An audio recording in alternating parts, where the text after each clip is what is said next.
एक बड़े और प्रसिद्ध जंगल में कई आश्रम बसे हुए थे, जहां अलग अलग गुरु अपने शिष्यों को शिक्षा देते थे। हर तरफ छोटे छोटे आश्रम, साधना करते शिष्य और ज्ञान की बातें सुनाई देती थीं।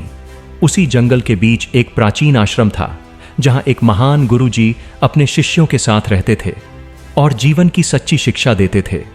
उस आश्रम के आसपास भी कई और आश्रम थे, जहां से सुबह सुबह मंत्रों की आवाज आती थी और शिष्य अपने अपने कार्यों में लगे रहते थे। पूरा वातावरण सीखने और अनुशासन से भरा हुआ था। दूर दूर से नए शिष्य भी इस जंगल में शिक्षा लेने आते थे और अलग अलग आश्रमों में रहकर ज्ञान प्राप्त करते थे। वहां हर दिन कुछ नया सीखने को मिलता था और हर शिष्य अपने अपने तरीके से आगे बढ़ने की कोशिश करता था। उस आश्रम में 3 अलग अलग स्वभाव के शिष्य थे, तन चतुर, धन चतुर और तीसरा, जिसे सब मोटू शिष्य कहकर बुलाते थे। तीनों एक ही गुरु के शिष्य थे, लेकिन उनके काम करने का तरीका और सोच बिल्कुल अलग थी और यही बात उन्हें बाकी शिष्यों से अलग बनाती थी। कई बार दूसरे शिष्य भी इन्हें देखकर हैरान होते थे कि एक ही गुरु के शिष्य होते हुए भी तीनों इतने अलग कैसे हो सकते हैं। कई बार उनके बीच छोटी छोटी बातें होती थीं, जिनसे उनके स्वभाव का फर्क और भी साफ नजर आता था। तन चतुर हमेशा काम में लगा रहता था। वह सुबह जल्दी उठकर आश्रम की सफाई करता, लकड़ियां काटता, पानी भरता और हर काम पूरी मेहनत से करता। उसे लगता था कि मेहनत से ही सब कुछ पाया जा सकता है। वह कभी भी किसी काम से पीछे नहीं हटता था और दूसरों को भी काम करने के लिए प्रेरित करता था। कई बार वह एक साथ कई काम करने की कोशिश करता और खुद को थका देता, लेकिन फिर भी रुकता नहीं था। उसे अपने काम पर गर्व था और वह मानता था कि लगातार मेहनत ही उसे सबसे आगे ले जाएगी। धन चतुर शांत और समझदार था। वह हर काम सोच समझकर करता, कम मेहनत करता, लेकिन सही तरीका अपनाता। उसे भरोसा था कि दिमाग से हर मुश्किल आसान बन सकती है। वह अक्सर बैठकर चीजों को समझता और फिर कोई कदम उठाता। कई बार दूसरे शिष्य उससे सलाह लेने आते थे, क्योंकि उसकी सोच अलग और काम की होती थी। वह हमेशा जल्दी में नहीं रहता था, बल्कि सही समय का इंतजार करता था और सही मौके पर सही निर्णय लेने में विश्वास रखता था। और तीसरा था मोटू शिष्य, जो दिन भर खाने के बारे में सोचता रहता, रसोई के पास ही बैठा रहता, जो मिलता खा लेता और फिर आराम से सो जाता। बाकी शिष्य उसे आलसी समझते थे, लेकिन गुरुजी कभी उसे कुछ नहीं कहते थे। कई बार मोटू ऐसे ही बैठा रहता, लेकिन उसकी आंखें इधर उधर घूमती रहती थीं, जैसे वह सब कुछ देख और समझ रहा हो। वह कम बोलता था, लेकिन जो देखता था उसे याद रखता था। कई बार वह ऐसी बातें जान जाता था जो दूसरों को पता ही नहीं होती थीं, लेकिन फिर भी वह हमेशा शांत रहता था। एक दिन गुरुजी ने तीनों को अपने पास बुलाया और कहा, अब समय आ गया है कि तुम तीनों एक बड़ी परीक्षा दो। तीनों शिष्य ध्यान से सुनने लगे। उनके मन में उत्सुकता भी थी और थोड़ा सा उत्साह भी, क्योंकि उन्हें पता था कि गुरुजी की परीक्षा हमेशा कुछ अलग होती है और उसमें कुछ न कुछ नया सीखने को जरूर मिलता है। गुरुजी बोले, तुम्हें पास के नगर में जाना है और वहां से एक छुपा हुआ खजाना ढूंढकर लाना है। जो उसे ढूंढकर लाएगा वही सबसे योग्य माना जाएगा। इतना सुनते ही तीनों तैयार हो गए। उन्होंने बिना देर किए अपनी अपनी तैयारी शुरू कर दी और अगले दिन जाने का निर्णय लिया। वे अपने अपने तरीके से सोचने लगे कि इस काम को कैसे पूरा किया जाए और कैसे सबसे पहले खजाने तक पहुंचा जाए। अगली सुबह तीनों शिष्य नगर की ओर निकल पड़े। रास्ते में वे अलग अलग बातें करते हुए आगे बढ़ रहे थे। तन चतुर जल्दी पहुंचना चाहता था, इसलिए वह तेज चल रहा था और बार बार कह रहा था कि समय बर्बाद नहीं करना चाहिए। धन चतुर रास्ते को ध्यान से देख रहा था और हर मोड़ को समझ रहा था। वह यह सोच रहा था कि वापस आते समय कौन सा रास्ता आसान होगा। और मोटू चलते चलते भी खाने की बात कर रहा था, लेकिन साथ ही आसपास की चीजों पर नजर भी रख रहा था। वह हर छोटी बड़ी बात को चुपचाप देखता जा रहा था। कुछ समय बाद वे नगर पहुंच गए।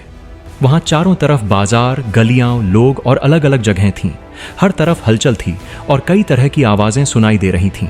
अलग अलग दुकानों पर लोग खरीदारी कर रहे थे, बच्चे खेल रहे थे और व्यापारी अपनी चीजें बेच रहे थे। अब उन्हें उसी नगर में खजाने की खोज करनी थी और यह काम आसान नहीं था, क्योंकि नगर बहुत बड़ा था और हर जगह एक नई संभावना छिपी हुई थी। तो दोस्तों, क्या मोटू शिष्य खजाना ढूंढ पाएगा? यह जानने के लिए वीडियो को पूरा देखें और अंश हब स्टोरी को लाइक और सब्सक्राइब करना न भूलें। तन चतुर बिना समय गंवाए हर जगह खोजने लगा। वह गलियों में गया, दुकानों के पीछे देखा, पुराने मकानों में झांका और हर जगह मेहनत से तलाश करता रहा। वह लगातार इधर उधर दौड़ता रहा और हर जगह ध्यान से देखता रहा, लेकिन उसे कोई खास सुराग नहीं मिल रहा था। फिर भी उसने हार नहीं मानी और अपनी खोज जारी रखी। वह मानता था कि अगर वह लगातार कोशिश करता रहेगा तो उसे जरूर कुछ न कुछ मिल जाएगा। धन चतुर ने अलग तरीका अपनाया। वह लोगों से बात करने लगा, नगर के बुजुर्गों से पूछने लगा, जगह जगह की जानकारी लेने लगा और धीरे धीरे सुराग जोड़ने लगा। उसने अलग अलग लोगों की बातों को जोड़कर एक दिशा तय करने की कोशिश की और उसे लगने लगा कि खजाना किसी पुरानी जगह में ही छिपा हो सकता है। वह हर जानकारी को ध्यान से समझता और फिर आगे बढ़ता गया। मोटू शिष्य ने सबसे पहले खाने की दुकान ढूंढ ली। उसने पेट भरकर खाना खाया और फिर आराम से बैठ गया, लेकिन बैठा बैठा वह आसपास की बातें ध्यान से सुन रहा था। लोग क्या बात कर रहे हैं, कौन कहां जा रहा है, कौन सी जगह का नाम बार बार लिया जा रहा है, वह सब कुछ चुपचाप सुनता और समझता रहा। उसे पता था कि कई बार सही जानकारी मेहनत से नहीं बल्कि ध्यान से सुनने से मिलती है। कुछ देर बाद उसे दो लोगों की बात सुनाई दी। वे एक पुरानी हवेली के बारे में बात कर रहे थे जहां कोई नहीं जाता था और कहते थे कि वहां कुछ खास छिपा हुआ है। मोटू ने यह बात ध्यान से सुनी और तुरंत समझ गया कि यही वह जगह हो सकती है जिसे वह ढूंढ रहा है। उसने बिना किसी को बताए चुपचाप वहां जाने का फैसला कर लिया। मोटू तुरंत उठा और बिना देर किए उस दिशा में चल पड़ा। इस बार वह सिर्फ खाने के बारे में नहीं सोच रहा था, बल्कि ध्यान से हर चीज देख रहा था। रास्ते में वह लोगों से दिशा भी पूछता गया और धीरे धीरे उस हवेली तक पहुंचने लगा। वह अब पहले जैसा आलसी नहीं लग रहा था, बल्कि पूरी तरह ध्यान में था। उधर तन चतुर अभी भी खोज में लगा था और धन चतुर सुराग जोड़ रहा था, लेकिन दोनों अभी तक उस जगह तक नहीं पहुंच पाए थे, क्योंकि वे अलग अलग तरीकों से खोज कर रहे थे और अभी तक उन्हें सही दिशा नहीं मिली थी। दोनों अपनी अपनी मेहनत और समझ से आगे बढ़ रहे थे। मोटू उस पुरानी हवेली तक पहुंच गया। उसने अंदर जाकर चारों तरफ देखा। वहां कई कमरे थे और हर कमरे में अलग अलग चीजें रखी थीं। कुछ पुराने सामान, कुछ खाली जगहें और कुछ बंद दरवाजे थे, लेकिन कुछ खास समझ नहीं आ रहा था, इसलिए उसने जल्दी करने के बजाय ध्यान से देखने का फैसला किया। वह हर चीज को ध्यान से देखता और समझने की कोशिश करता रहा। वह धीरे धीरे आगे बढ़ा और एक बड़े कक्ष में पहुंचा जहां बीच में एक खजाना रखा था, लेकिन जमीन थोड़ी अलग लग रही थी, जैसे हर कदम को ध्यान से रखना जरूरी हो। उसने समझ लिया कि यहां जल्दबाजी करना सही नहीं होगा और उसे सोच समझकर ही आगे बढ़ना होगा। मोटू ने जल्दी नहीं की। वह वहीं बैठ गया और ध्यान से देखने लगा। उसने कुछ समय तक बस जमीन को देखा, अपने कदमों की दूरी को समझा और फिर धीरे धीरे सही जगह पर कदम रखते हुए आगे बढ़ा। उसने हर कदम सोच समझ कर रखा और बिना घबराए आगे बढ़ता गया। उसकी चाल अब बिल्कुल अलग थी और उसमें एक अजीब सा संतुलन दिखाई दे रहा था। कुछ ही समय में वह खजाने तक पहुंच गया और उसे उठा लिया। उसके चेहरे पर हल्की सी मुस्कान थी, जैसे उसे पहले से पता था कि वह यह कर लेगा। उसने बिना जल्दबाजी के सही समय पर सही कदम उठाया था। उसी समय तन चतुर और धन चतुर भी वहां पहुंच गए। वे दोनों भी अलग अलग रास्तों से उसी हवेली तक पहुंच चुके थे और जब उन्होंने मोटू को खजाने के साथ देखा तो वे हैरान रह गए।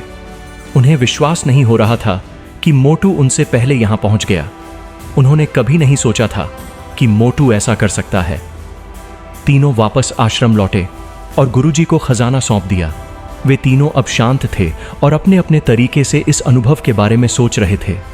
उनके मन में अलग अलग विचार चल रहे थे और वे समझने की कोशिश कर रहे थे कि आखिर हुआ क्या। गुरुजी मुस्कुराए और तीनों को ध्यान से देखने लगे, जैसे वे सब कुछ पहले से जानते हों और यह सब उनकी योजना का ही हिस्सा हो। उनके चेहरे पर संतोष दिखाई दे रहा था।